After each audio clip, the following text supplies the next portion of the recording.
Buenas tardes a todos, todas y todes quienes nos acompañan en esta nueva jornada de nuestro ciclo de charla en el marco del aniversario de nuestra carrera Pedagogía en Historia y Geografía. Y bueno, partir antes que nada saludando a nuestras dos expositoras que nos acompañan el día de hoy, la profesora Alejandra Vivanco, docente de la Universidad de La Serena y también doctora en Ciencias Sociales y Políticas. Y también tenemos a una ex estudiante de nuestra carrera, profesora de Historia y Geografía, Cinti Misculini, actualmente concejala de La Calera y también expresidenta de la Federación de Estudiantes de la Universidad de La Serena en el año 99. ¿Cómo están? Muy bien, muchas gracias. Muy bien, muy contenta de la invitación. De verdad un placer estar con ustedes acá en este espacio, con Alejandra compartiendo panel y bueno, agradecida de la invitación. Bueno, para nosotros como carrera es un placer claramente tener expositoras de lujo como las que nos acompañan el día de hoy. Y bueno, vamos a partir ya para no quitarle más tiempo a nuestras expositoras con la profesora Alejandra Vivanco. Así que le doy el pase, profesora. Adelante. Bueno, muchas gracias por la invitación. Para mí es un honor, sobre todo, volver a la Universidad de La Serena, donde a partir de este año estoy compartiendo una cátedra con otros profesores en pedagogía, que es pedagogía e identidad de género. Es un tema interesantísimo y en ese marco, un poco desde el área que me ha correspondido, tanto a nivel de academia, de estudios, pero también como mujer que le gusta la política y cree que efectivamente hay cosas que hacer y hay cosas que decir en el mundo de lo político. Para eso, y en ese marco, yo quisiera compartir con ustedes una presentación para luego basarnos desde una mirada teórica y acercarnos a lo que la otra expositora, Cindy, nos puede comentar de su experiencia más como mujer en política. Yo quisiera, en este compartir teórico, hacer una recopilación de algunas miradas de cuál es, desde un primer diagnóstico hecho en el 2007 por una profesional del CERNAM, donde, como ustedes van a compartir quizás, o vamos a poder discutir después de la conferencia o en el momento de las preguntas, esta realidad no ha evolucionado mucho desde el 2007 hasta ahora. En base a ese diagnóstico inicial, ir viendo cuáles son estas dimensiones que debemos conversar y que deberíamos discutir para plantearnos los porqué de este rol asignado o esta posición de la mujer en la política, en lo político. Y sobre todo en términos de lo político entendido como esta ocupación de los problemas públicos, ocupación de los problemas públicos que pasa por las esferas del poder. Si la discusión es sobre todo en términos de este poder. ¿Y qué pasa con el poder para la incorporación de las mujeres? Y quiero terminar con algunos desafíos, pero antes también con algunas diferenciaciones de lo que algunos teóricos han clasificado como las condiciones que realablemente tienen que tener las candidatas mujeres. Yo voy a compartir y tú me dices, Valeria, si te está viendo bien, por favor. Sí, se está viendo. Perfecto. Entonces, ¿cuáles son estas? Lo primero es cuando hablamos de política, tenemos que partir de la constatación de que desde los inicios de la política, bueno, y aquí a los estudiantes de historia no les voy a contar un poco la evolución de la humanidad, pero la evolución de la civilización, sobre todo occidental, va a entender que esta construcción de la ciudadanía está construida por ellos, por el mundo masculino, estableciendo desde los inicios las normas y valores universales basados en la experiencia masculina, por lo cual desde los inicios vamos a construir esta ciudadanía en torno a los deberes seres, a los deberes haceres de un ciudadano o en base a esta experiencia masculina. Recordemos que la primera declaración de los derechos del hombre, luego de la Revolución Francesa, tuvo que esperar hasta más allá de 1716, cuando de Gauche, Olimpia de Gauche va a decir también hay que hablar de ciudadanas y de derechos de ciudadanas. Entonces, ya desde los inicios podemos contar. Y en estas constataciones iniciales, yo me voy a basar en una reunión de expertos que hicieron en la CEPAL, en el año 2007, donde Patricia Arias expone desde el CERNAM y entrega una serie de constataciones. Solamente voy a mencionar algunas de ustedes, pero les voy a proyectar para que vayamos viendo un poco y haciéndonos una primera impresión si estas realidades siguen siendo tan importantes o tan vigentes en la actualidad. Lo primero, en el fondo, que, como decíamos, desde la construcción de la ciudadanía, el hombre ha sido parte, centro de esta constitución. El sujeto político ha sido sin género, se ha hablado durante siglos del hombre en la literatura, en la política, en la academia, abstracto, donde la paridad es un problema que se está discutiendo hace unos 20 años atrás. En Chile, por suerte, se va a discutir a partir de la Convención Constituyente, como un tema importantísimo para incluir. Bueno, en el sistema electoral no hay representación de la diversidad de la sociedad chilena, gran discusión, perdona que lo traiga a la realidad actual, pero también con lo que se está discutiendo con la constituyente y la incorporación de grupos de pueblos originarios. Los partidos políticos han asociado roles tradicionales a los roles de género, donde las directivas, las secretarias son principalmente las mujeres, las acciones de solidarias, de ollas comunes sociales son sobre todo por parte de las mujeres. Y hay una cultura partidaria en los partidos políticos machistas con códigos absolutamente masculinos.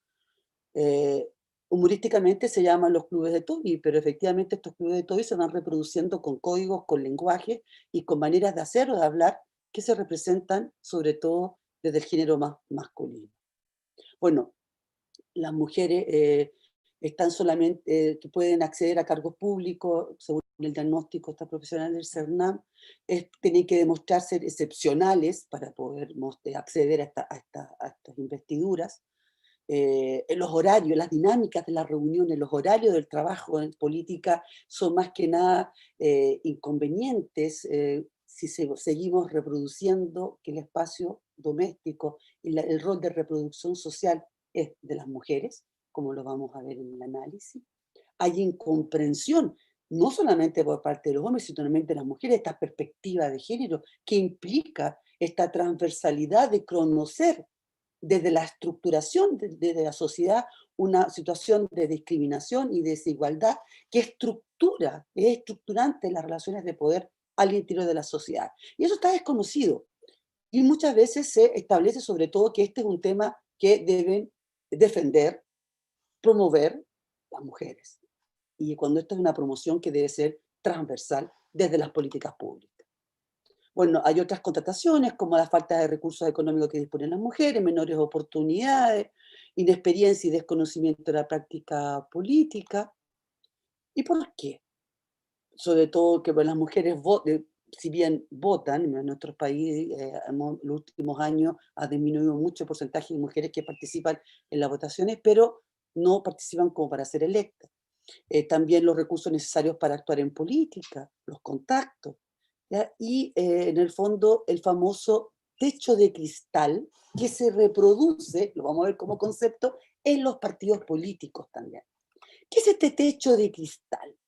En el fondo es entender, es una construcción interna, externa, objetiva, subjetiva, pero que parte de una cultura organizacional, que también se reproduce en los partidos políticos o las instituciones políticas, donde en el fondo los criterios de selección o de promoción son basados en parámetros patriarcales, y donde la perspectiva masculina es la que va a imponer quiénes ocupan los cargos jerárquicos y qué tipo de cargos jerárquicos se van a asignar tanto a hombres como a mujeres, en base a prejuicios de estereotipos respecto al rol femenino. Este techo de cristal, que es parte de un análisis más sociológico, organizacional, se reproduce también en los partidos políticos y en las organizaciones como centros de toma de decisiones donde la mujer ejerce y trabaja en política, es decir, donde ella propone soluciones o miradas ideológicas, organizacionales, sociales, de cómo podemos resolver los problemas de nuestra sociedad. Entonces, ¿cuáles son estas dimensiones del análisis de las mujeres y la política? Están las dimensiones de la educación, no alcanzamos a verlos todos, pero ustedes ya lo han visto en otras charlas anteriores y lo van a seguir viendo en las que siguen, son dimensiones que son transversales. Están los roles y estereotipos de género, la legislación laboral o la falta de legislación laboral con respecto a al rol de la mujer, con las grandes brechas salariales que sabemos y de promoción laboral que sabemos entre hombres y mujeres, y los machismos que se mantienen en las estructuras en base a estos estereotipos. Yo quiero basarme en esta dicotomía. Yo sé que va a ser un poco binal, pero en esta dicotomía, cuando hablamos de poder, hay una dicotomía que va desde esta construcción, desde lo que Simone de Beauvoir llamó la construcción social, el sexo social. Esta construcción que va a depender, en el fondo, de estereotipos, como dijimos, pero de factores ideológicos, de factores culturales, de distintas culturas que comportan distintas oportunidades o roles que se asignan a mujeres, hombres o otras identidades de género. ¿Cuáles son estas miradas, estas construcciones religiosas? ¿Desde dónde viene? Desde lo económico, desde lo étnico, de lo histórico, perdón. Entonces, yo me quiero concentrar sobre todo cuando hablamos de mujer y política, de estos roles que asigna la sociedad y que son atribuidos históricamente por la naturaleza biológica que impone determinismos sociales, lo que Simone de Beauvoir llamó el rol, el sexo social. Y esta naturaleza va a asignar a las mujeres una labor de reproducción. Y esta labor de reproducción se estructura en lo doméstico, en este espacio privado, donde el trabajo productivo, como lo vamos a ver en algunas, vamos a ver a 4 autores solamente, pero donde el trabajo productivo que quedamos segregados, las mujeres generamos buenos obreros para la industria, pero también estamos segregadas en el mundo académico y en el escenario político. Son 3 focos fundamentales y muy importantes que están interrelacionados. Entonces, ¿qué pasa con esta mujer que quiere hacer política o que hace política? Política es la preocupación por los problemas públicos, por los problemas que nos atienden como sociedad. Esta búsqueda de soluciones a lo que se puede definir como estos problemas que afectan a un número significativo de personas y que requiere una acción colectiva para solucionarlo. Acción colectiva que puede ser a través de los partidos políticos, tan cuestionados últimamente, a través de organizaciones sociales, a través de organizaciones sindicales, pero esta ocupación de problemas políticos. Y en esta mujer que hace política hay que ver cuáles son estas expectativas, es decir, qué quiere demostrar, cómo lo puede lograr y cómo puede equivocarse, si es que las mujeres nos podemos equivocar. Las mujeres, desde Moanty, lo explica que somos vistas como agentes políticos, no somos vistos como agentes políticos, sino que somos vistos como algunas experiencias de mujeres excepcionales con características personales ahistóricas, ¿ya? Y que en general no se reconoce una agencia, una posibilidad de gerenciar y de administrar la política.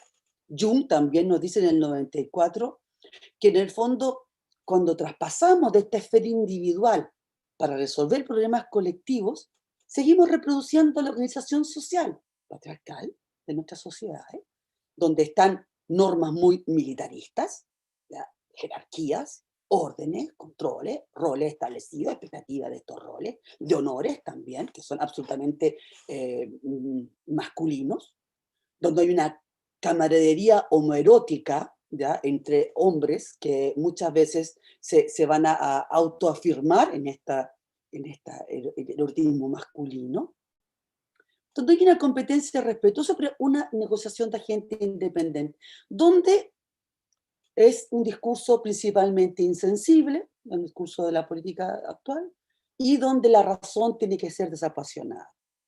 Y las mujeres nos caracterizamos por ser apasionadas. Bueno, yo soy particularmente apasionada cuando trato de expresar mis ideas. En el fondo, ¿por qué? ¿Por qué lo político? ¿Por qué en la política? ¿Por qué en lo público hay una exclusión de las mujeres? Partimos de estas contrataciones, podemos conversarlo, verificarlo. ¿Y por qué? Porque las responsables del mundo privado son las mujeres. Y, como lo decíamos antes, esto gracias a causa por los atributos naturales, por las condiciones de este sexo biológico, ¿ya? Y que nos van a debilitar, como dicen algunos autores, esta racionalidad desapasionada y esta necesidad de ser ciudadanos. En el fondo nos vamos a restringir en un debate que es la lascible y lo que va lo que puede conducir toda una remirada del rol de la mujer en política entre las esferas de lo público y lo de privado. Y pensar que este contrato sexual, porque es un contrato entre los sexos, se encuentra en esta separación de a quién le corresponde lo público y a quién le corresponde lo privado. Puede sonar extremadamente básico, pero desde esa base se reconstruyen y construyen relaciones de poder. Y desde esa base se construyen estilos de dirección y estilos de tomar decisiones, sobre todo, y de quienes toman las decisiones y quienes toman las mejores decisiones. Tenemos a Rousseau, por ejemplo, que desde la Revolución Francesa nos va a señalar, por ejemplo, que la política necesita de varones. ¿Por qué? Porque tienen la racionalidad, porque conocen de jerarquía, la cultura, tienen el temple, el valor y la capacidad de acuerdo. En cambio, las mujeres estamos excluidas de la política porque tenemos que limitarnos al buen arreglo de la casa, a la obediencia, a la dulzura y en general a facilitar la libertad y el ejercicio de los valores. En el ámbito político masculino, las mujeres debemos participar indirectamente a través de vínculos más afectivos y sobre todo que potencie la participación masculina. Hegel, un poco más tarde, nos va a decir que la sociedad tiene tres esferas: la familia, la sociedad civil y el Estado. Y las mujeres estamos en una esfera que se llama la comunidad ética natural. Las mujeres estamos en la esfera de la familia, la raíz ética del Estado, pero que nos excluye del ámbito político. También nos excluye de la sociedad civil. Dice textualmente: no podemos intervenir la ética superior por estar atadas a las tareas en el hogar, lo que no nos permite la búsqueda de fines universales. Como ven, el debate está en esta esfera que suena tan restrictiva o simbólico entre lo público y lo privado, pero se afirma en diferentes miradas. Murillo también, Murillo va a explicar cómo en el fondo las mujeres nos vamos a justificar la no participación en lo público por la función reproductiva que ya hemos mencionado, y sobre todo en nuestra participación en la esfera de la producción. Desde el capitalismo nosotros somos productoras y cuidadoras de individuos para el trabajo. Lo doméstico va a ser el centro de la existencia femenina. Y finalmente Van Dyck, un holandés, nos va a decir que estos mensajes se siguen reproduciendo, si bien yo les cito a algunos autores anteriores, pero actualmente se siguen reproduciendo y lo podemos ver particularmente en algunos mensajes periodísticos, que sería parte de una excelente conferencia también de ir analizando cuáles son estos lenguajes y cuáles son estos estereotipos. En nuestra asignatura pudimos ver algunos estereotipos dentro de la prensa. Y uno, por ejemplo, es el tipo de lenguaje, la condición femenina, que es visto en el fondo como un comodín para explicar cualquier comportamiento de la mujer y lo que declara las mujeres. La idea también que las mujeres nos corresponde lo doméstico y que aunque seamos protagonistas de la gran política, aunque tengan cargos, senadores, concejalas, de diferentes espacios más territoriales, estos ya son porque son superhéroes, suponen que separen esta condición biológica, renuncian a su rol maternal de cuidado y van contra su naturaleza y condición. Y además, siempre se vincula a una figura masculina de referencia, a un ideólogo que estamos siguiendo, a ser hija de, a ser esposa de, o ser parte de, pero de una referencia masculina, lo que le da más autoridad a esta mujer.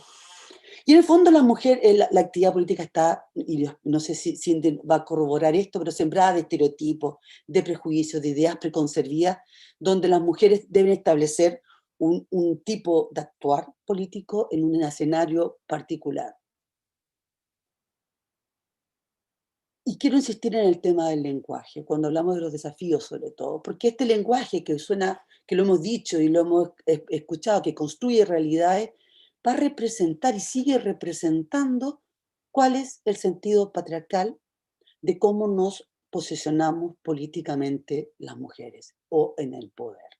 Entonces hay que ir analizando, hay que ir comprendiendo, hay que ir discutiendo, hay que ir desconstruyendo el lenguaje, en estas paradojas que nosotros seguimos manteniendo para reafirmar la posición masculina en lo público y la posición femenina en lo privado, en esta remirada sobre el contrato sexual. Y hay 5 estrategias que en el fondo se están utilizando para minimizar a las mujeres como sujetos políticos. Se invisibilizan a las mujeres como protagonistas de su propia carrera política. Ellas son herederas son parte de un proceso, pero su trayectoria es ahistórica. Y le eliminamos el contexto y le quitamos a ese valor o ese arraigo que tiene su propia trayectoria política. También hay una explicación universal, homogeneizar los temas de mujeres. Yo me acuerdo de haber participado, yo soy presidente de la Fundación Chile Centralizado, es otro tema que me apasiona, y en una discusión con líderes regionales salió el tema de la identidad de género, de la paridad, y inmediatamente dijeron, bueno, que las mujeres respondan. Entonces hay temas que son temas tratados por mujeres, tratados sobre las mujeres. Entonces hay una homogeneización como que esos son los temas que nos deben interesar, ¿ya? Sobre todo hay una pacificación también importante de la acción política, donde el motor es el varón. Veremos los cargos presidenciales, los cargos directivos, los partidos políticos, en las organizaciones sociales. Esta excepcionalidad de las mujeres en política, que tienen características de personalidad, a veces atribuidas también a ciertas masculinidades, pero que tienen que ver con esta capacidad de imponerse, de esforzarse y de dejar de lado estas condiciones naturales. Y una infantización también y caricaturización del rol de las mujeres en política. Cuando una mujer es candidata, y ahí vamos a ver también, según lo que plantea Javier Sánchez Galicia, vamos a ver que en los medios, muchas veces las candidatas mujeres, otras constataciones, para partir de una constatación y terminar con otra, ¿ya? Vamos a hablar que las candidatas, las mujeres no se consideran competitivas. Son parte del debate, son parte de la candidatura, pero no son un peligro. Los candidatos hombres reciben más cobertura y hay una influencia de género del periodista en la cantidad de operaciones que tiene un candidato. Las candidatas también hacen preguntas más sobre la efectividad de sus programas. A las mujeres les preguntan si efectivamente esto se puede lograr. Como que tienen que probar doblemente que sus propuestas a esta resolución de problemas sociales, que es el rol político, tiene que mostrar que efectivamente está a prueba de todos los diferentes elementos que pueden haber. Desde las candidatas o candidatos hay que generar esfuerzos para responder a estereotipos, a preguntas como ¿cómo compatibiliza su rol de madre con la carrera política? ¿Cuántos tiempos tienes destinados para poder participar en organizaciones sociales? ¿Cómo usted lo hace? ¿No deja abandonado al marido? ¿Ya se separó? Cosas de estereotipos que nos están a las mujeres que nos gusta participar de la solución de problemas públicos, hay que cargar y justificar esto. Son preguntas que a los hombres no les hacen. Hay temas también que van a depender del género, temas sociales, temas de seguridad, los temas económicos, los temas de política tributaria son masculinos, los temas sociales son femeninos. Y también preocupaciones de que como las mujeres nos preocupamos sobre lo que plantea desde el candidato, cómo nos favorece mejor la imagen, un poco lo que estuvimos haciendo media hora antes en este Zoom. Bueno, experiencias también que tiene que ver con las campañas, la experiencia como madre, la posición en el trabajo, la socialización con los niños y la cercanía con personas con desventaja social. Las mujeres, muchas de las candidaturas sostienen una responsabilidad social por los más pobres, que es una de las grandes maravillas que hay que defender en la política femenina. Y los temas masculinos también que decíamos, o temas femeninos, la política exterior, la defensa, los asuntos bélicos, la economía, grandes negocios. Y también los rasgos asociados a una candidata mujer o un candidato hombre. A un candidato hombre es la independencia, que son objetivos, que son competitivos, que son fuertes, que son violentos muchas veces, que son insensibles, que son agresivos, no violentos, agresivos, perdón, que carecen de emociones, que tienen ambición, y esta ambición es una característica de personalidad y que les va a dar más posibilidades, y que son resistentes. En política siempre se dice que tiene guatecayo, perdón lo poco académico, pero en el fondo que soportan estas agresiones. Y en las mujeres, que son más dependientes, que somos más emotivas, que somos más honradas, que tenemos más apertura, que somos más corteses, que sabemos debatir. Tenemos un liderazgo débil, somos más sensibles y mostramos mayores compasiones. Y en el fondo, ¿cuáles son entonces estos desafíos? Y con eso voy terminando. Es repensar el poder. Si hablamos de mujer en política, hay que repensar el poder desde esta relación, desde esta desconstrucción del contrato sexual, que como vemos es anterior desde la construcción de la ciudadanía, pero no impide que podamos reposicionar el debate. ¿Ya? Es un debate que necesita ser junto con los hombres, en la actividad económica, en la actividad educativa, mirando juntos un nuevo orden social mucho más inclusivo y respetuoso de la diversidad humana. También en el fondo establecer cuáles son estas condiciones sociales que son desiguales, que son discriminatorias, que hay que equiparar transversalmente para asegurar el acceso de las mujeres a posiciones de poder. No podemos transformar y vivir en dos esferas un poco esquizofrénicas entre lo público y lo privado. Hay que transformar la relación privada, hay que hablar de violencia, hay que hablar de aborto, hay que hablar de condiciones laborales, de esta esfera privada, para efectivamente lo público tener el espacio suficiente, necesario para poder efectivamente generar las transformaciones de esta lectura de la sociedad que queremos hacer. Pues estas condiciones y en el fondo que las obligaciones no tienen sexo y son básicas para el trabajo en la sociedad. Para terminar, ¿cuál es nuestro gran reto? A largo plazo, coeducar a la sociedad desde las aulas, estas actividades que estamos haciendo, cuestionar desde dónde viene, por qué, cuáles son las explicaciones, de mostrar, de entender los sentidos de estas acciones políticas, cómo se trabaja en los medios de comunicación, en nuestro propio contexto familiar, cómo somos reproductores, quizás de modelos patriarcales con nuestras familias, con nuestras parejas, ¿ya? Eliminando prejuicios, estos valores estereotipados que existen entre las personas, sobre todo en términos de cómo esto va a limitar nuestras libertades. Y a corto plazo, esto es para largo aliento, pero hay que comenzar a hacerlo, y estas son actividades que son importantes para empezar.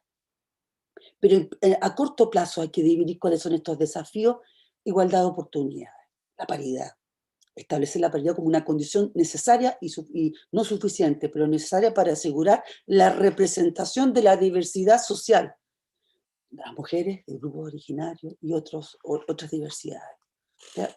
Apoyar a las personas que son dependientes, apoyar, porque una candidatura es cara, una candidatura implica inversión económica, y vamos a seguir reproduciendo que un grupo oligárquico es la persona que va a acceder al poder. ¿Cómo podemos transparentar el financiamiento político para efectivamente asegurar una igualdad en el acceso al poder? Y las mujeres, en el fondo, hay que desvanecer completamente esta idea de que hay que estar obligadas a copiar los patrones masculinos en el comportamiento de una estrategia política. Hay que romper esta cultura del poder masculino y esta cultura de cuidados femeninos, compatibilizando juntos, hombres y mujeres, una relación plena de igualdad. Igualdad del concepto de ciudadanía más básico que podemos tener, como una persona que ejerce sus deberes y sus derechos en la construcción de una sociedad mucho más justa y más honesta. Eso en términos de los desafíos de lo que yo creo puede ser un pequeño aporte de un debate teórico de las mujeres en política, pero en torno al poder. No sé, Valeria, si estuve bien con los tiempos. Dejo de compartir.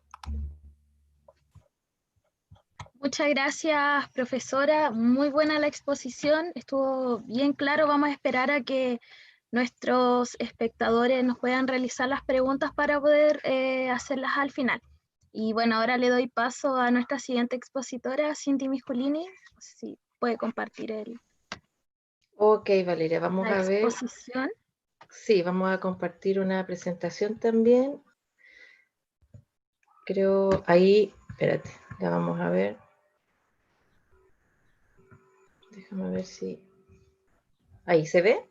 Sí, ¿Sí? Ya, perfecto. ¿Se escucha bien, cierto? Sí, sí, porque también. me puse audífono y toda la cosa. Ya. Oye, me encantó, súper interesante la exposición de Alejandra. Creo que aporta una cantidad importantísima de elementos para el debate. En la misma línea de Alejandra, lo que yo voy a plantear hoy, ahora en esta parte de la jornada, también son elementos para el debate. Yo creo que en el fondo es eso lo que nos hace falta, sino poner en la mesa los elementos y luego hagamos las discusiones y hagamos las construcciones que es necesario construir. Mira, me voy a salir del libreto que tenía planteado, voy a decir algo, a propósito de lo que ella dice, que es sumamente válido. Yo fui dirigente estudiantil de la Universidad de La Serena, me tocó ser, me tocó ser, porque esos son una serie de factores que influyeron y ayudaron en eso, ser la primera mujer presidenta de la Federación de Estudiantes de la Universidad de La Serena, y sin duda que yo hoy día, con la experiencia que tengo, con los años que tengo y con el desarrollo del feminismo también dentro de mi bagaje ideológico, político y cultural, me he dado cuenta que efectivamente el liderazgo que yo tuve en ese minuto era un liderazgo muy masculinizado y masculinizante, o sea, absolutamente. Entonces, valido totalmente los planteamientos de Alejandra respecto de eso, de que efectivamente la forma del liderazgo femenino, mientras más masculino sea, es más válido, es más aceptado, tiene más validación social. Y eso todavía no está ausente dentro de nuestras prácticas de liderazgo de las mujeres en política. No solamente por una autoconvicción que así debe ser, sino también porque todavía existe un contexto que te lleva en esa dirección. Entonces yo me reconozco desde la autocrítica que efectivamente también fui parte de eso. Hoy día trato de despojarme cada vez más de aquello, pero es así, esa es una realidad a la cual debemos consignar y tenemos que ser capaces de poder enfrentar y por supuesto cambiar. Miren, yo quisiera señalé de esta forma los elementos que quisiera compartir con ustedes se van a dar cuenta que esta cosa es casi lúdica, son más imágenes para que vayamos haciendo una especie de diálogo, aunque hable yo sola, pero en el fondo es un diálogo con la audiencia respecto de cómo poder concebir esta parte, digamos, la participación de las mujeres en política, desde la perspectiva de las mujeres, desde la perspectiva del género, las luchas territoriales y los territorios, o sea, cuál es hoy día la realidad concreta y las necesidades, las demandas, digamos, en la bajada de lo que significa hoy día mujeres y política, ¿no? Hoy día me toca ser a mí concejala, por decisiones, por cierto, en una comuna que es una comuna vulnerable, una comuna que tiene los problemas que tienen todas las comunas del país de Chile, o sea, de este país digo, en donde se van expresando y se van sintetizando todos los problemas que tiene la sociedad. Antes de entrar en esa dinámica, yo quisiera plantear algunos elementos de contexto, un poco también para, me tomo de los elementos que plantea Alejandra, pero también para plantear que debemos entender algunos elementos de contexto que son tremendamente relevantes. El feminismo, como parte del acontecer de hoy día, del Chile actual, en donde hemos visto que efectivamente hay una necesidad de instalar temas en discusión, las problemáticas de las mujeres, y con mucha posibilidad de concreción, el tema de la violencia, el tema de las brechas, la desigualdad y otras situaciones más, no es algo que sea ajeno al desarrollo histórico del acontecer de las sociedades. El feminismo no es una moda, como dice aquí el titular de esta lámina, ¿no? Sino que es un sujeto histórico que ha jugado un rol sumamente determinante en el trayecto de los avances en derechos para un sujeto social como es la mujer. En nuestro país, para ir haciendo los paralelismos y las concreciones, en nuestro país las mujeres somos la mitad de la población. Por lo tanto, si uno quisiera pensar en la sociedad chilena como un todo homogéneo, está profundamente equivocado. Y eso hace que las políticas públicas o el Estado expresado en todas sus manifestaciones, tanto desde el poder central como en los poderes territoriales y en todas las expresiones prácticas del poder político territorial, debe concebir que la mitad de la población es distinta a la otra mitad. Y que de esa mitad, ese 50% de la población, además, es muy diverso. Por lo tanto, el primer desafío es cómo hacemos efectivamente esas diferencias se vayan manifestando en el desarrollo de políticas que vayan pensando que la sociedad chilena no es homogénea, sino que tiene una diversidad enorme y que por lo tanto nos lleva, nos motiva a tener que pensar en atender a aquella necesidad. Y como principio fundamental, la diversidad. Entonces, el feminismo, ¿qué es lo que ha hecho como aporte en esta dirección? Es que efectivamente ha sido una especie de punta de lanza que ha abierto espacios para poder instalar necesidades. La desigualdad, en su minuto, mira aquí este afichito que está acá puesto, tiene que ver, seguramente ustedes lo han visto, esto tiene que ver con la primera mitad del siglo XX, en donde ya había un movimiento pro emancipación de las mujeres en Chile, que fue el MEMCH, que reivindicaba, entre otros, no solamente el derecho al voto, sino el derecho a la mujer en el espacio público, como bien decía Alejandra. Y esto jugó un rol, estoy hablando solamente de la experiencia chilena, esto juega un rol dentro de la configuración de lo que va a ser luego esa sociedad chilena y cómo va avanzando poco a poco con luchas, porque nada de esto fue gratis, con luchas, con organización, con mucha dificultad, se va avanzando en mayores espacios democráticos. En la medida que la mujer apertura, las luchas del feminismo van aperturando espacios, se va ganando en democracia. Eso al menos debiera consignarse como parte de los elementos de la construcción propia de nuestro país. Ya en 1935 el movimiento por la pro-emancipación de la mujer era tremendamente relevante, entonces, y tenía su contexto, cada lucha tiene su propio contexto. Entonces, lo que quiero poner en relieve es que para mí, hacer la mirada del día del Chile actual, es necesario tener la mirada histórica respecto de qué rol ha jugado el movimiento de mujeres en la conquista de luchas territoriales concretas, por elementos concretos en la realidad chilena. Y esto es participación política. O sea, más allá de la acción política propia de una mujer que está en la política, que tiene un cargo de representación pública, esto también es una dimensión de la política. Y por lo tanto la mujer ha jugado un rol en la construcción política de Chile. En tiempos de la dictadura, a pesar de que está bastante invisibilizado, yo diría que hasta el día de hoy, el aporte que hicieron los movimientos de mujeres organizadas, el aporte de los movimientos feministas en la lucha contra la dictadura, y no solamente la lucha de verdad y justicia, sino por recuperar la democracia, fue tremendamente relevante. Jugó un rol sustantivo, así como el movimiento estudiantil, ¿verdad? Así como organizaciones sindicales y de trabajadores también lo hicieron.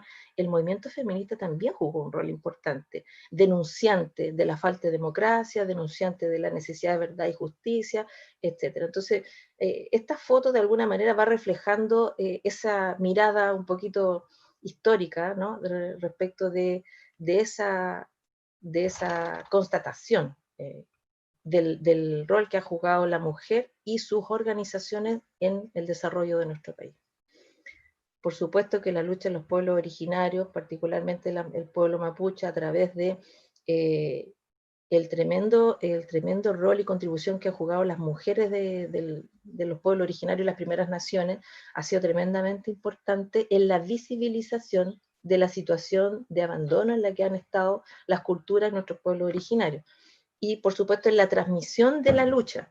O sea, no solamente transmisión cultural, que ya en sí mismo existe efectivamente ahí una construcción, sino que además en la transmisión de la lucha, cómo se va transmitiendo de generación en generación también la necesidad de mantener en vigencia la demanda, que en este caso es territorial, es cultural, es ancestral.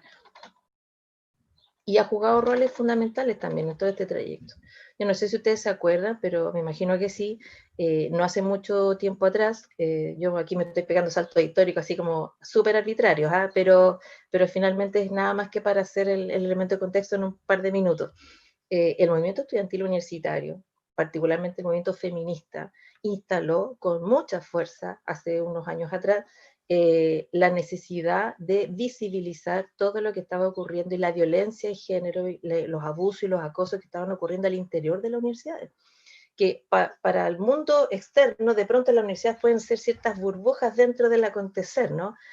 Sin embargo, esto marcó, yo creo que un antes y un después en la condición del Chile que tenemos hoy día. en la toma de conciencia, en la articulación de luchas, en la visibilización de este como un problema social relevante que hoy día tiene rango constitucional. O sea, hoy día el tema de la violencia, de la vida libre de violencia, del término de la violencia sexual y todas sus manifestaciones, deben estar consignadas en el debate en desarrollo, en el debate de la nueva Constitución y por lo tanto en la perfilación del nuevo Chile, que parte a partir de esto. Entonces, creo que ahí también hay un elemento importante que ver cómo el feminismo ha ido aportando elementos para hacer avanzar a la sociedad en mayor democracia. Y hablo del feminismo como un todo homogéneo, entendiendo que, por supuesto, me imagino yo que en otro debate se podrá, o en otra charla se podrá uno ver las variantes que esto tiene, ¿no? Pero estoy hablando del movimiento de mujeres en general, de cómo ha sido contribuyente al avance sustantivo y al cambio de categorías de la sociedad en política. Bueno, estas son imágenes reales, no son mías, son imágenes que están en la red, respecto de lo que han sido las luchas, lo que fueron las grandes movilizaciones que partieron el 2006 con el movimiento estudiantil, el 2011, que fue tremendamente determinante, y que no ha parado, no ha cesado, y que hoy día sin duda es un elemento consistente en lo que está hoy día en desarrollo en este país. Como esta conversación está orientada y está generada desde la carrera de Pedagogía en Historia y Geografía, y yo también soy profe, además de ser dirigente político. Entonces me permití también incorporar algunos elementos, insisto, para el debate. O sea, ¿cómo hacemos que la bajada de esto vaya significando acciones? Que esto sea vinculante con una reflexión y por lo tanto luego de la reflexión la acción. Entonces yo creo que aquí efectivamente la pedagogía, porque la pregunta es, ¿cómo se rompe el estereotipo? ¿Cómo se rompe la heteronorma? ¿Cómo se rompe finalmente esta sociedad machista y desde dónde se flanquea? Yo creo que desde todos los espacios posibles. Un espacio, particularmente es este, pues el espacio de la academia, el espacio de la formación, el espacio de la pedagogía. Fíjate tú que todos nosotros pasamos por escuelas, por el colegio. Entonces, ahí hay un espacio de acción que es necesario también incorporarlo como un espacio necesario de acción política en favor de lograr el cambio cultural que también supone esto, porque esto no solamente se va a hacer por decreto, por políticas públicas, ni porque esté consignado en una constitución, también debe haber un cambio cultural que vaya propendiendo a lo mismo. Por lo tanto, el espacio para romper estas barreras que pone de pronto el machismo y la forma como se enfrenta a esto, tiene que también, yo creo, ser incorporada a la escuela, el desarrollo, y por lo tanto los docentes, los nuevos docentes, el incorporarlo como un elemento dentro de su formación y por lo menos para la reflexión, partiendo de la premisa que todos somos diferentes y que la heteronorma finalmente no contribuye a hacernos cargo de la diversidad de sujetos y sujetas que tenemos al interior de nuestras salas de clase, por ejemplo.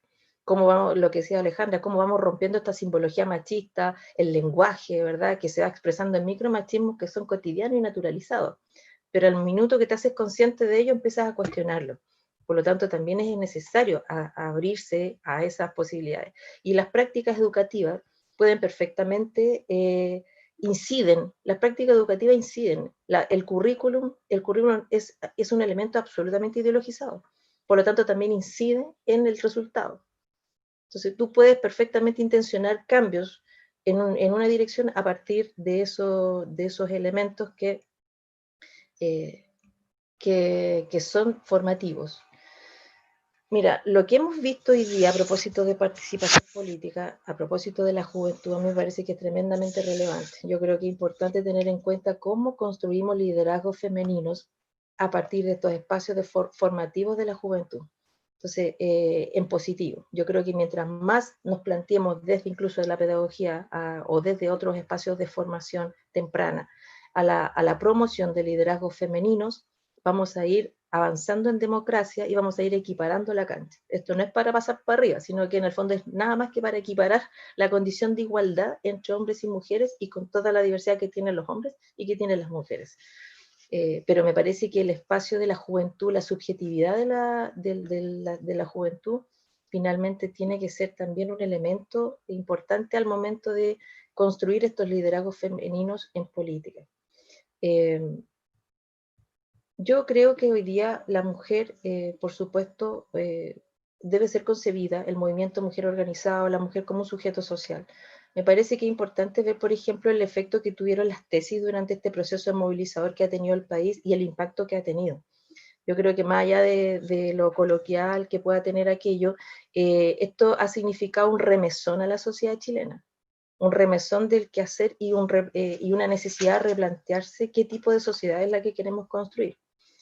Desde la experiencia concreta, a mí me toca, yo soy concejala, como les decía, como bien planteaba Valeria en la presentación, y uno ve que existe hoy día una brecha muy grande entre este debate de estos temas, del aporte en la mujer, del feminismo como sujeto histórico, y lo que está ocurriendo en el mundo real.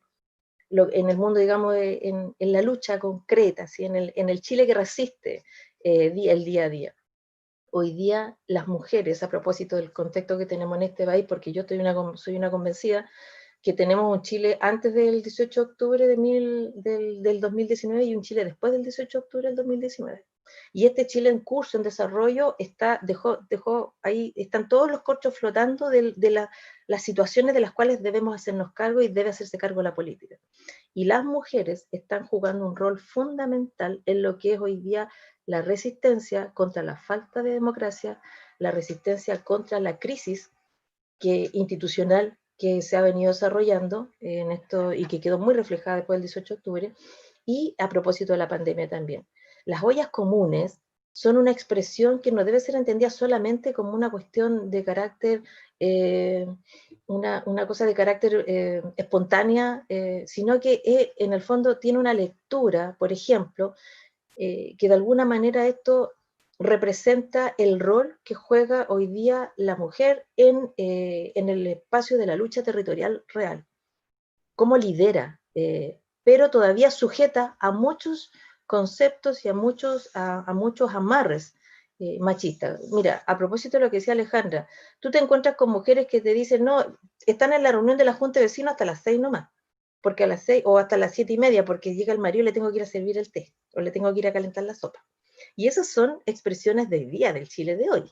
Entonces, el debate sobre el tema de la igualdad, sobre el tema del feminismo, sobre el tema de romper los machismos, tiene que tener sentido realidad. Porque hoy día eso es una realidad. O sea, hoy día una mujer no se deja el pelo sin cana porque al marido no le gusta que vele las canas. Al marido le gusta el pelo teñido. Entonces, y eso pasa en nuestro Chile real. Entonces, esto no es un debate de academia, sino que creo que es necesario aportarle categorías de realidad, de lucha de clases, de condición de clase a la lucha de las mujeres en nuestro territorio. Hoy día nosotros tenemos un desafío importantísimo que es la construcción de una nueva constitución y cómo entramos ahí nosotros con la discusión sobre los derechos específicos. Hay hoy día todo un debate en desarrollo que yo creo que va a haber harto aporte en esa dirección.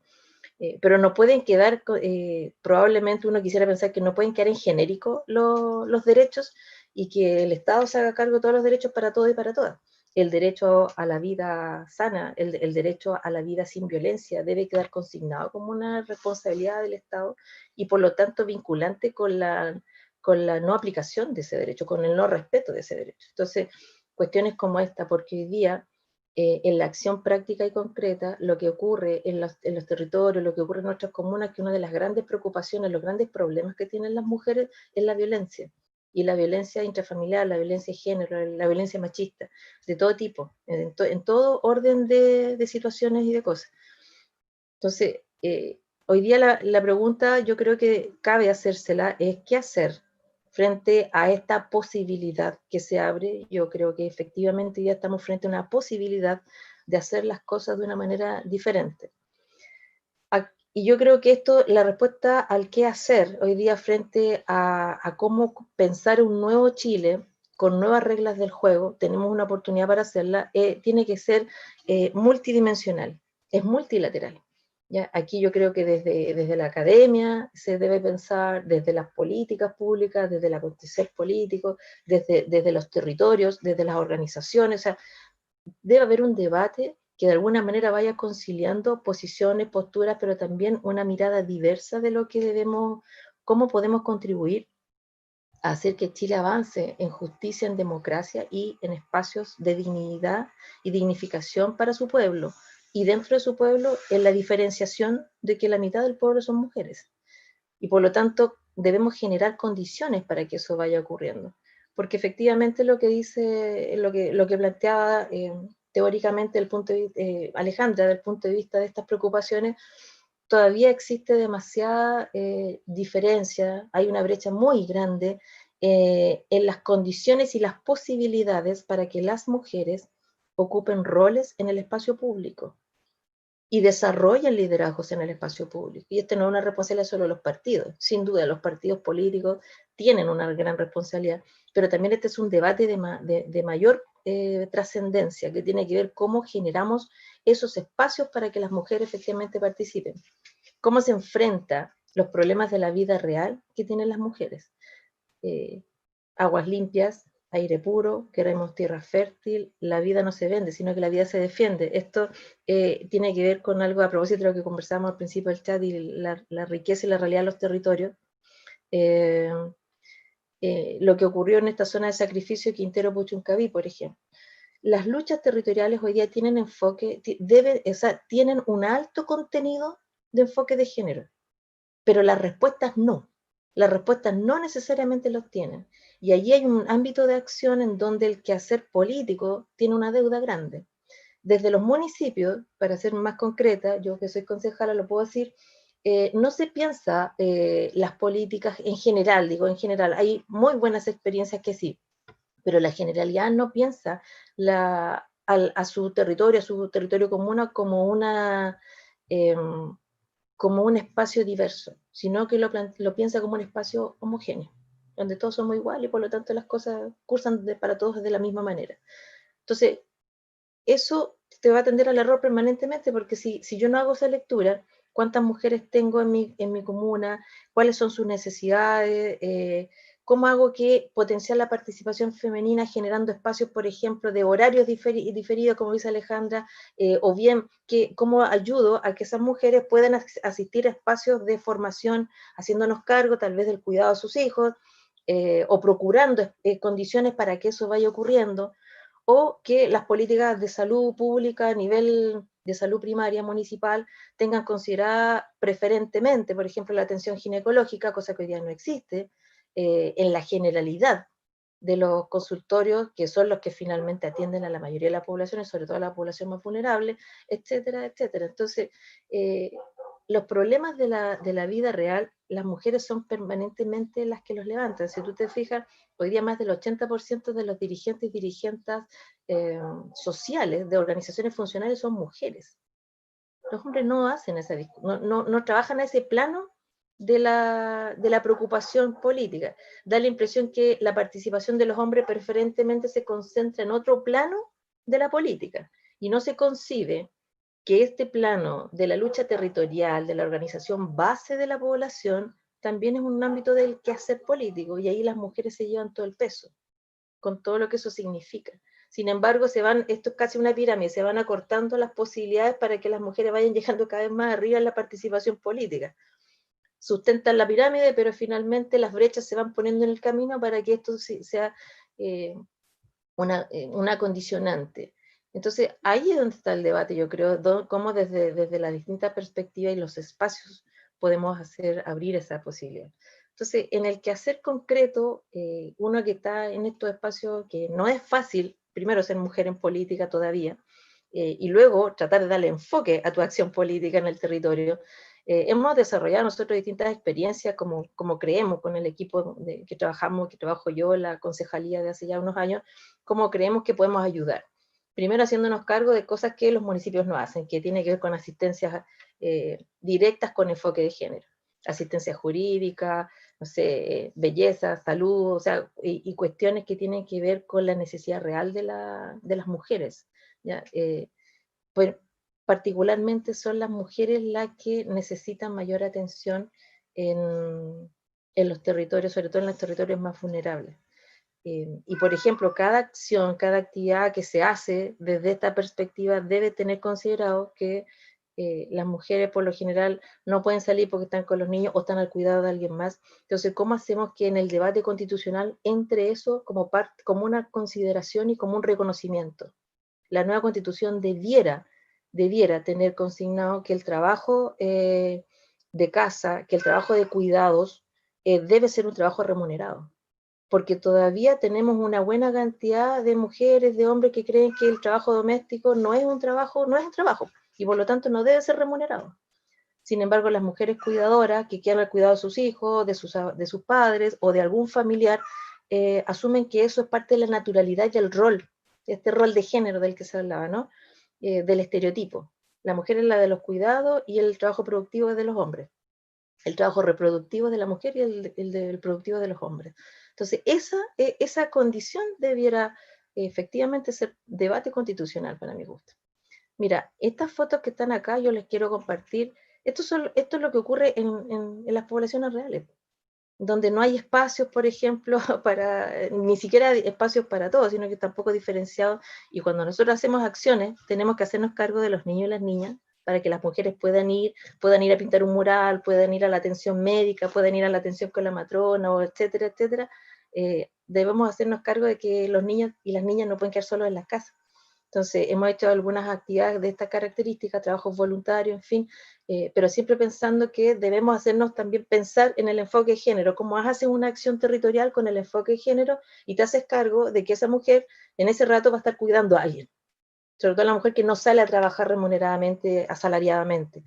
Y eso muchas veces los municipios no lo toman en cuenta. Los alcaldes y las alcaldesas tienen la oportunidad, tienen la posibilidad, pero muchas veces esto no es materia de preocupación.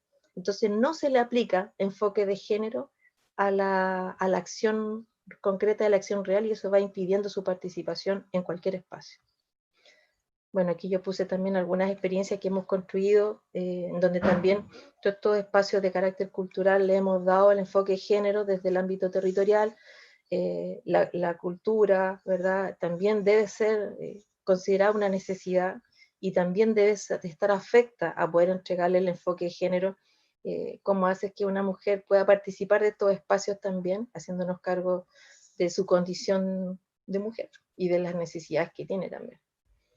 Y bueno, desde la acción concreta, yo les puse acá una fotito que me encanta, que es de las compañeras amigas de Quintral, en esta lógica de poder construir participación real, participación efectiva en los territorios, hacernos cargo de esto y cómo vamos contribuyendo desde la sociedad civil, desde la organización de base, en ir buscando estos espacios. En el caso particular de La Calera, nosotros levantamos una organización que es una coordinadora de mujer y género que se llama Quintral. ¿Ya? Y Quintral se ha hecho cargo de una buena cantidad de elementos que hoy día desde la institucionalidad política, digamos desde el municipio o desde el Estado expresado en un territorio, no hace, que tiene que ver con hacerse cargo de la visibilización de la violencia, la contención respecto a temas de violencia, que son los que lamentablemente mayoritariamente afectan a las mujeres en nuestras comunas. Y de otros temas más, que tienen que ver también con la construcción, la recuperación de la memoria y por supuesto la educación hacia los hombres, hacia la sociedad toda, respecto de cómo podemos construir este nuevo trato. El nuevo trato en donde podamos construir y avanzar en una sociedad en donde tengamos la posibilidad todos y todas de poder ser contribuyentes de manera igualitaria, pero para eso tiene que ser más que un discurso. Eso tiene que ser medidas concretas, eso tiene que ser planteamientos concretos que nos permitan efectivamente ir avanzando en esa dirección. Bien. Yo no sé cómo ando con los tiempos, pero creo que por ahí estamos para no seguir abusando de esa condición, ¿sí? Voy a dejar de compartir. Y estamos. Ahí está. Bueno, precisamente estábamos llegando ya al tiempo y bueno, agradecer claramente la exposición. Es interesante siempre tener una lectura desde lo teórico, como lo que expuso la profesora Alejandra, y luego bajar ya con las expresiones territoriales que existen y la lucha de la mujer y del movimiento feminista desde el territorio y sus distintas expresiones que también se han ido agudizando, modificando a partir de la revuelta del 18 de octubre.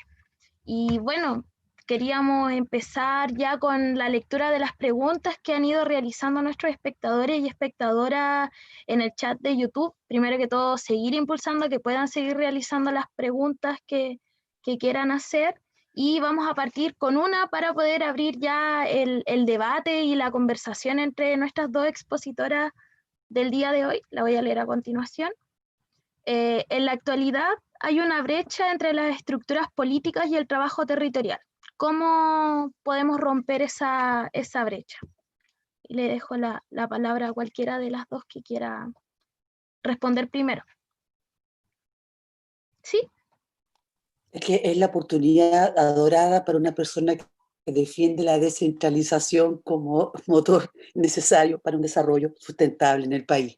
Efectivamente, yo creo que la brecha entre las instituciones políticas centralistas de un régimen presidencialista a extremo como el nuestro ha alejado cada vez más a los territorios de la toma de decisiones. Entonces, esta brecha se puede comenzar a romper cuando el poder, porque siempre bueno, de los cientistas políticos no lo vamos a asociar siempre al poder, pero en el fondo cuando este poder pueda estar en los territorios. Y más aún, me hacía mucho sentido escuchar a Cinti cuando ella nos reafirmaba que las cuestiones territoriales están presididas o organizadas por mujeres. O sea, si además le vamos a dar esta condición de género en particular, o vamos a poder tener esta representatividad con sentido de realidad, como decía Cinti, y esto está en los territorios, que mejor. O sea, yo creo que es el traspaso del poder que pasa por la descentralización, y uno de los desafíos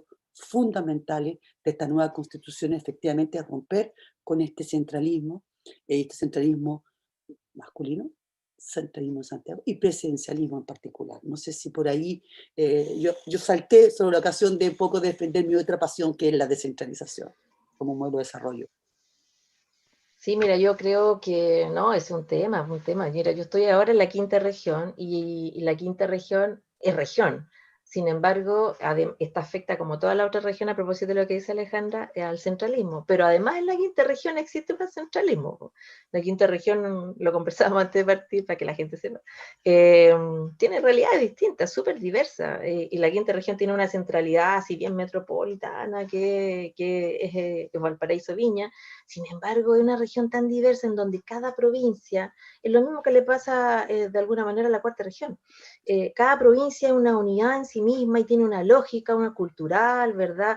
Económica, etcétera. Entonces, si no nos hacemos cargo de esa condición, que es muy heterogénea, y hacemos políticas parejas para todo el mundo, pero además muy centralizadas, podemos perder una oportunidad. Por eso yo creo, un poco yendo a la pregunta, yo creo que hay experiencias muy ricas de cómo desde el poder local, cómo desde el salto cualitativo, desde una administración municipal a un gobierno local, se puede avanzar en esa dirección.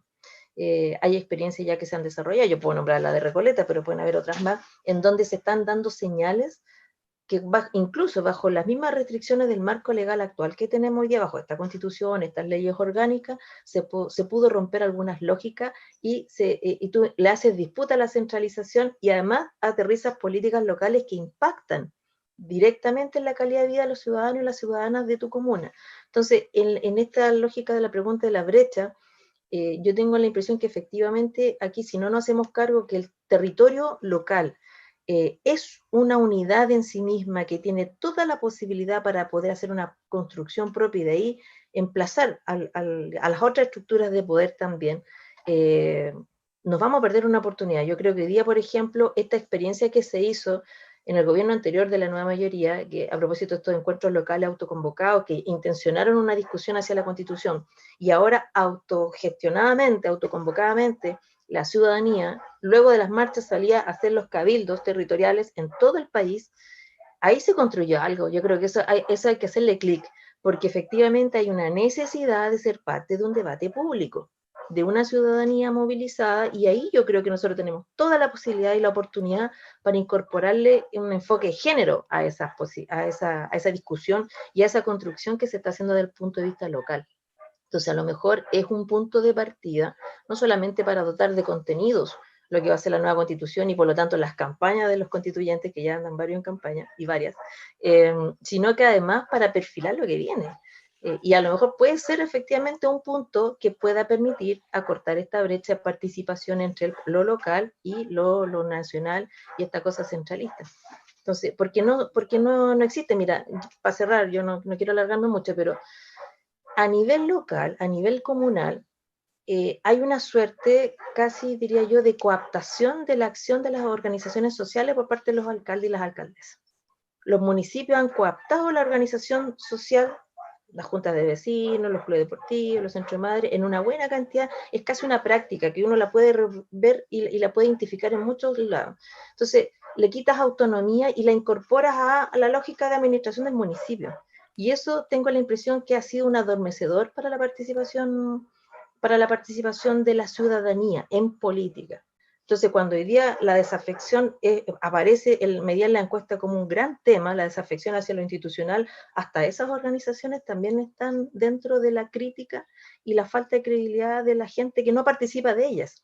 Entonces, ahí hay una situación que recomponer. Entonces, en paralelo a eso, hay un tejido social emergente que se está convocando, se está autoorganizando y que a lo mejor le va a generar resignificación a esta otra organización social que está un poquito desacreditada también, porque se mimetizó con el quehacer político en la comuna, o de un municipio. Entonces, yo creo que la posibilidad que tenemos hoy día, a propósito de la nueva constitución, para darle un contexto súper concreto, con estos cabildos, con estas experiencias de participación, puede contribuir.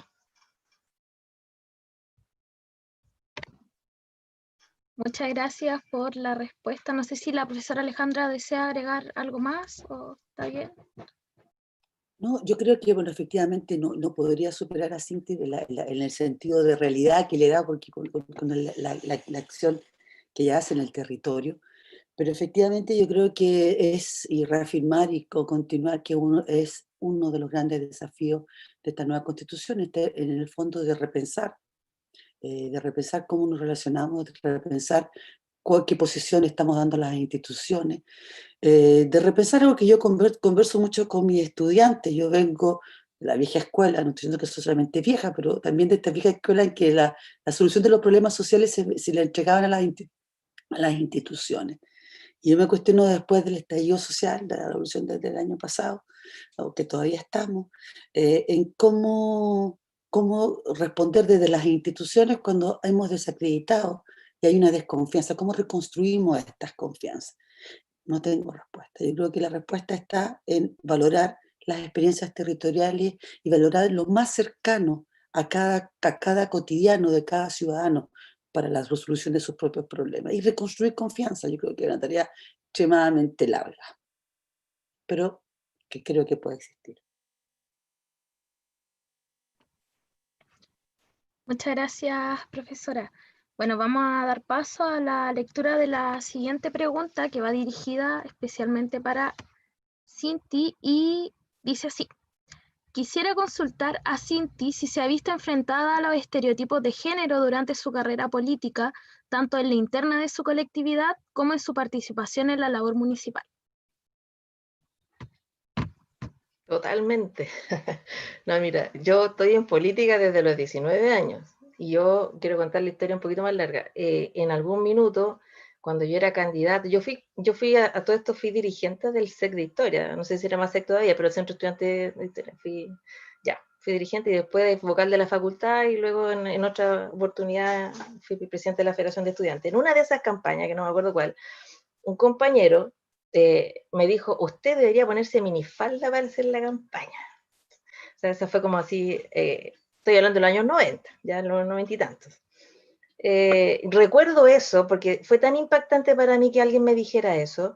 Bueno, la respuesta yo no la voy a decir en público, la respuesta que yo le di a él, pero desde ahí comienza un poquito esta cosa compleja. Mira, yo milito en un partido, yo soy comunista, milito en un partido que por supuesto no siendo perfecto en esto y que tiene mucho que avanzar todavía en materia de género y en materia de igualdad y en materia de feminismo y todo lo demás, se ha planteado como sus principios también ser un partido feminista y acoger este debate en curso, dándole todo el contenido también histórico y de clase a esta construcción. O sea, a esta forma de hacer la política en el Chile de hoy, en este contexto, cosas que a lo mejor en otro momento no fueron preocupación, pero hoy día sí las son. Entonces, se ha ido corrigiendo de alguna manera el acontecer. Desde lo institucional yo no siento eso, pero sí desde la práctica concreta y real. Es decir, hacemos el día a día las mujeres en política con hombres. Entonces, yo, como les decía al principio, efectivamente yo tuve que hacer un liderazgo masculino, inconsciente, absolutamente inconsciente, para validarme en algunos espacios. Y luego fui yo misma haciendo mi proceso de construcción de la necedad de eso. Y en el Consejo Municipal actualmente, claro, o sea, yo di un tremendo debate en la comuna que me toca ser concejal a mí, dentro del Consejo Municipal, para poder abrir, por ejemplo, la Comisión de Mujer y Género dentro del Consejo Municipal, que no existía. A todo esto yo vivo y me muevo en una provincia que tiene 5 comunas, y ninguna de esas comunas tenía una comisión de mujer y género. Y el debate fue muy encarnizado, o sea, el debate fue con los concejales varones irónicos, planteando que hay temas más urgentes, que hay cosas más importantes, y que esos son temas de segundo orden, incluso ironizando y satirizando con la situación. Entonces, y eso estoy hablando de un par de años atrás nomás, o sea, ahora, el tiempo real y tiempo actual. Entonces, sí, existe todavía mucha imposibilidad de poder hacer poder plantearte como mujer en política de una manera más tranquila, ¿ya? Yo, por ejemplo, no sé, por cuestiones como que llegaba a los desfiles o cosas públicas con mis hijos ahora están más grandes, antes eran más chiquitos, yo tenía que andar con ellos para todos lados, y bueno, y rompía los protocolos nomás, porque tenía que sentarme con ellos, no iba a dejar al niño de chiquitito sentado en la quinta fila atrás, o yo me iba para atrás con los niños, ¿sí? Cosas como esas. De pronto la institucionalidad no sabe cómo responder a eso. No sabe, o sea, no sabe cómo aplicar el enfoque de género a cuestiones tan simples, tan sencillas como los horarios, como lo que decía Alejandra, o este tipo de cosas. Entonces, eso también es un poquito violentador, es bastante violentador, porque te suponen un sujeto distinto al que eres, po. O sea, yo soy mujer y tengo esta es mi condición y mi realidad, y esto no puede ser, no tiene por qué ser impedimento para el desarrollo de la política, ni para desarrollar mis capacidades.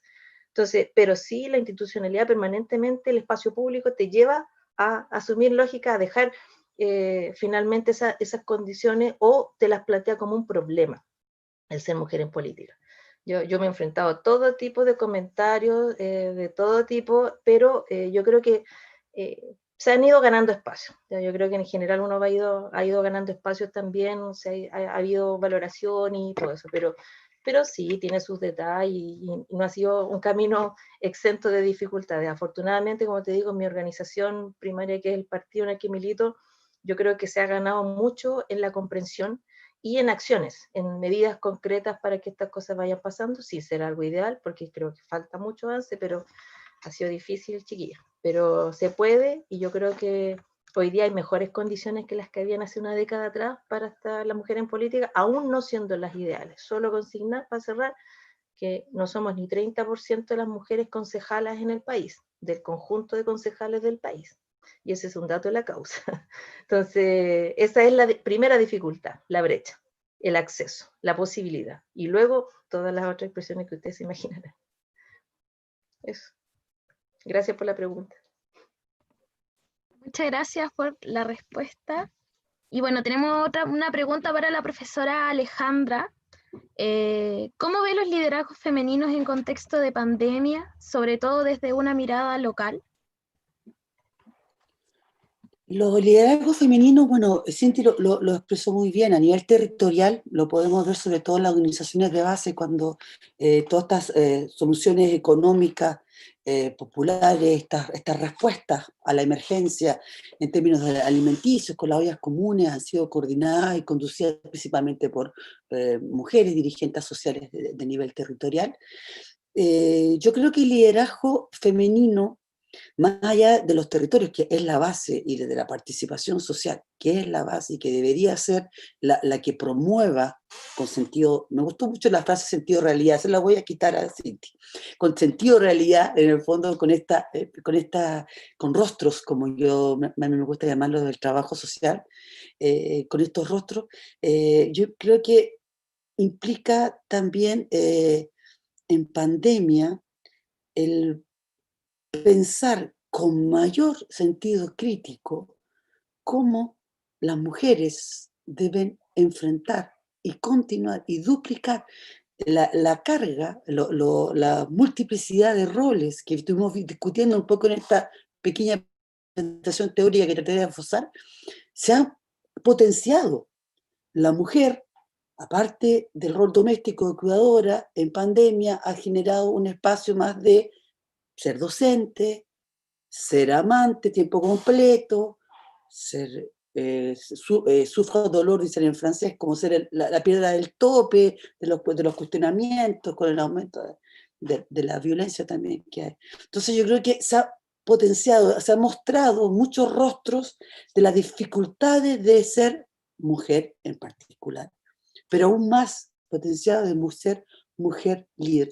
Yo lo dividía como en dos, uno en el espacio privado, personal, como implica una multiplicidad de nuevos roles en pandemia, pero en el espacio territorial, este rol que ha asumido con responsabilidad, con continuidad de las ollas comunes, que no son una primera experiencia en nuestra historia nacional. En dictadura, la economía populares, los comprando juntos, las ollas comunes. Yo me acuerdo de mi primera práctica profesional, fue en un grupo de mujeres pobladoras en Gloria Naval, en Viña del Mar, y donde en esa formación de economía popular se generaron las primeras discusiones de género, de igualdad, de oportunidades, que podían y que terminaron en organizaciones más de carácter feminista. Entonces creo que tiene esas dos miradas. Por un lado, el potenciar los liderazgos, valorar el aporte territorial de estos liderazgos existentes ahora, pero siempre teniendo en consideración las implicancias que tiene el poder hacer política en estas condiciones de aislamiento, donde hay multiplicidad de roles y donde si no hacemos un nuevo contrato sexual, esto va a significar una sobrecarga adicional. Una sobrecarga. Yo me recuerdo cuando yo escuchaba hablar a Cindy, yo participé en una ONG en el Choapa, pensando en el centralismo de la región de Coquimbo, pero en el Choapa, en Illapel, Salamanca, Los Vilos, y me acuerdo que trabajaba con las mujeres y decíamos, organicemos en el día, ¿en qué minuto yo hago política? ¿Cómo me organizo? ¿Cómo me distribuyo? Y si la responsabilidad de hacer política, de hacer acción social, de hacer trabajo territorial, sí, significa una sobrecarga a lo que ya tengo que hacer, no vamos a llegar a ninguna parte. Y va a seguir siendo, y se va a agotar en ir a servir el té al marido, y se va a agotar en tenerme las canas para darle el gusto, y se va a agotar en eso. Y no se va a potenciar si no se reconstruye un nuevo contrato sexual. Insisto, es largo, por eso hay que hablar en corto y largo tiempo, pero hay que plantear el tema. Hay que plantear el tema de la reconstrucción de este contrato social del siglo XVII, de la construcción de la ciudadanía, podemos cambiarlo y hay que comenzar a plantearlo con esos términos.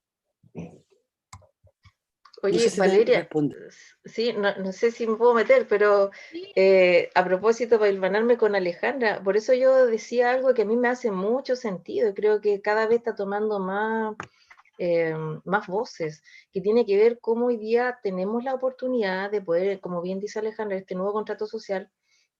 Yo creo que hoy día Chile está en un punto de inflexión de su historia, digamos, para poder hacer efectivamente una construcción distinta. Y quizás contribuye mucho en eso el reconocimiento al trabajo hoy día que hace la mujer y que no es remunerado.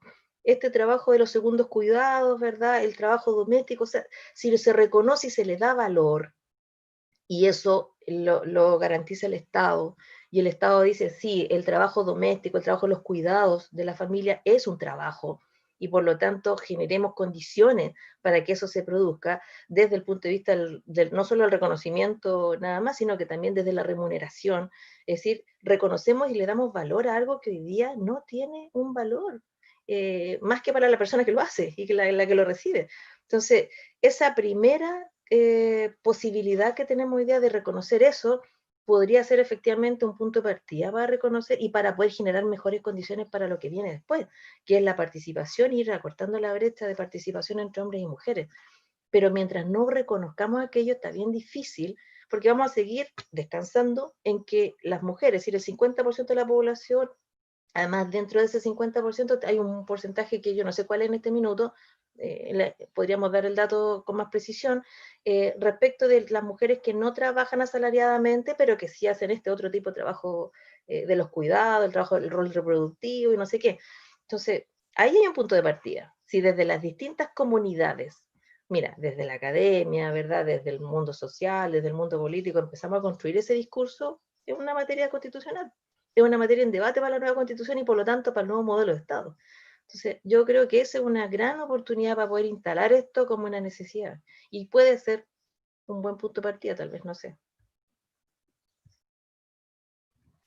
Sí, bueno, muchas gracias por su respuesta. Nos quedan unos minutitos, así que seguimos haciendo el llamado a quienes quieran comentar alguna opinión o hacer más preguntas, las puedan realizar por el chat. Igual yo quería aprovechar y comentarles también cómo nace esta comisión de género, que si bien se da este ciclo de charlas se da en un contexto del 51 aniversario de nuestra carrera Pedagogía en Historia y Geografía, la Comisión de Género nace a partir de distintas problemáticas existentes en la carrera y de necesidades también que nosotros como estudiantes, nosotras y nosotros como estudiantes, pero también como futuros docentes, sentíamos que teníamos que incorporar en nuestras prácticas diarias, en el aprendizaje de la pedagogía.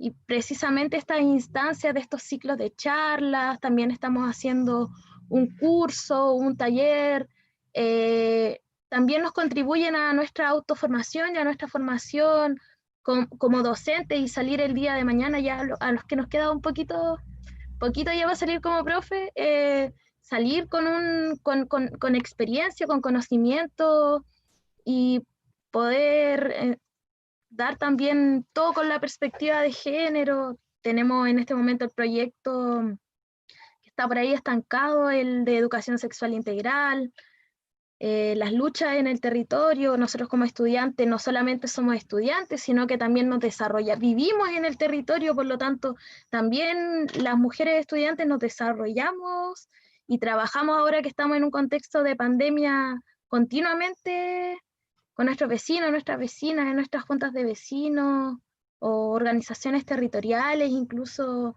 en ollas comunes. Entonces, escuchar la experiencia de ustedes, que ustedes nos pueden entregar como expositoras, también es muy enriquecedor para nuestra formación académica.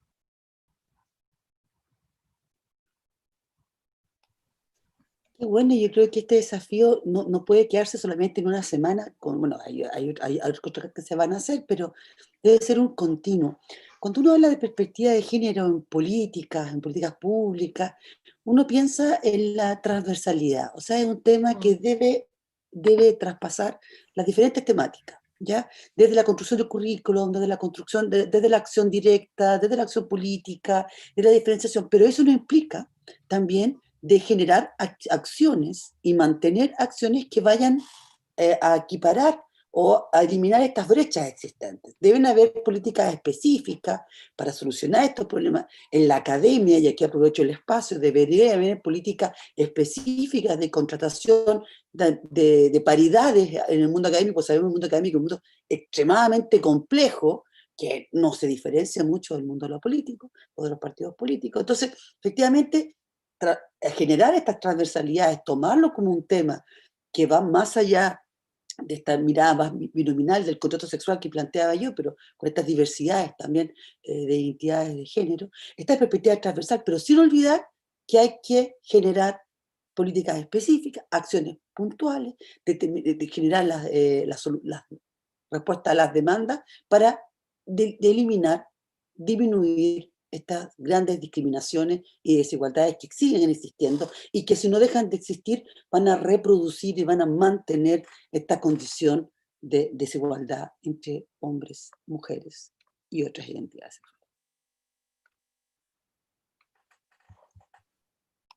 Sí, yo creo lo mismo, yo creo que a mí, bueno, primero yo quiero felicitar que se haga. Fíjate que Valeria acaba de decir algo súper importante, esto nace a partir de una necesidad.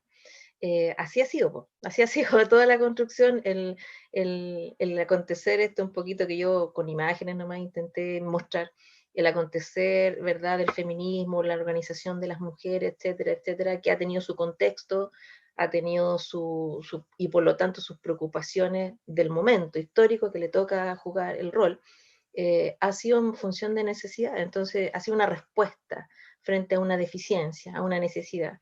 Y si aparece esta instancia en la universidad, en la carrera, de poder generar este espacio, es producto de que justamente estaba la necesidad de hacerlo. Entonces, en la lógica vinculándolo con los derechos, la conquista de los derechos sociales, los derechos políticos, siempre ha sido así. Ningún derecho ha sido regalado. Todo ha sido a través de luchas y de conquistas porque la necesidad es real y finalmente han sido luchas que llegan a esa condición. Entonces, yo creo que es un muy buen punto de partida para hacer un llamado de atención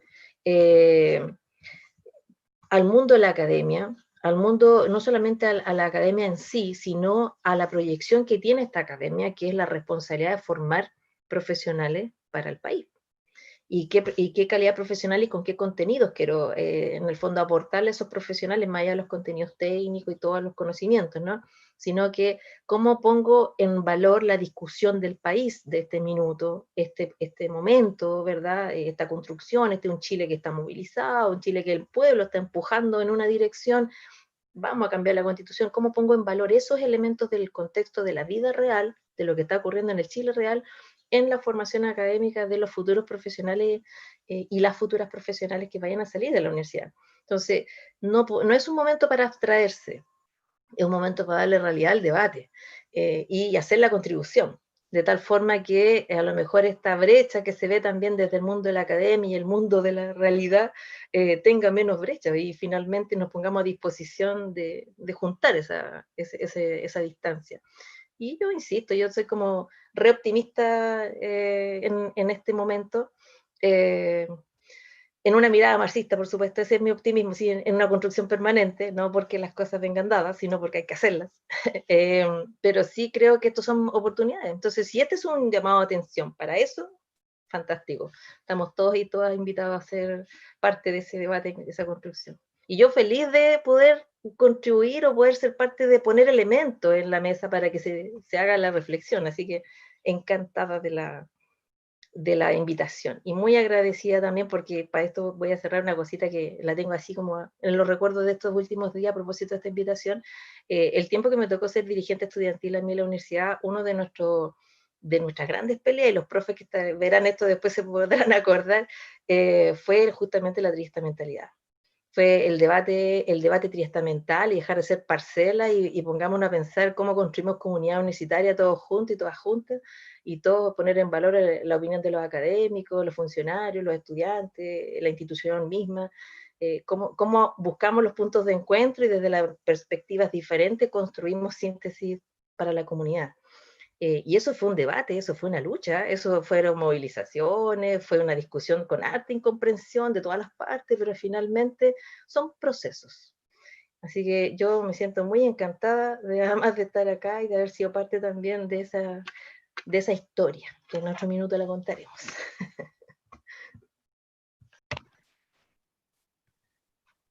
Bueno, vamos a ir cerrando ya esta jornada muy enriquecedora y agradecerles primero que todo su participación, la buena disposición para poder participar en esta ya tercera jornada de nuestro ciclo de charlas y claramente dejarlas invitadas a cualquier otra actividad que podamos levantar, ya sea como el claustro de la carrera o como comisión de género, porque de verdad estamos muy agradecidos por su participación.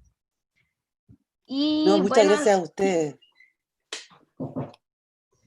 gracias. Y bueno, ya ir haciéndole también la invitación a nuestros espectadores, nuestras y nuestros espectadores para las siguientes jornadas que se nos vienen. Ya nos quedan solamente 2 charlas, también con experiencias territoriales la próxima semana con una representante de la orgánica de la olla revuelta para que estén atentos y bueno, si quieren participar también nuestras expositoras como espectadoras, las dejamos totalmente invitadas y nuevamente agradecerles la disposición. Muchas gracias. Gracias a ustedes, un gusto, Alejandra. Que estén bien. Mucho Cuídense. gusto,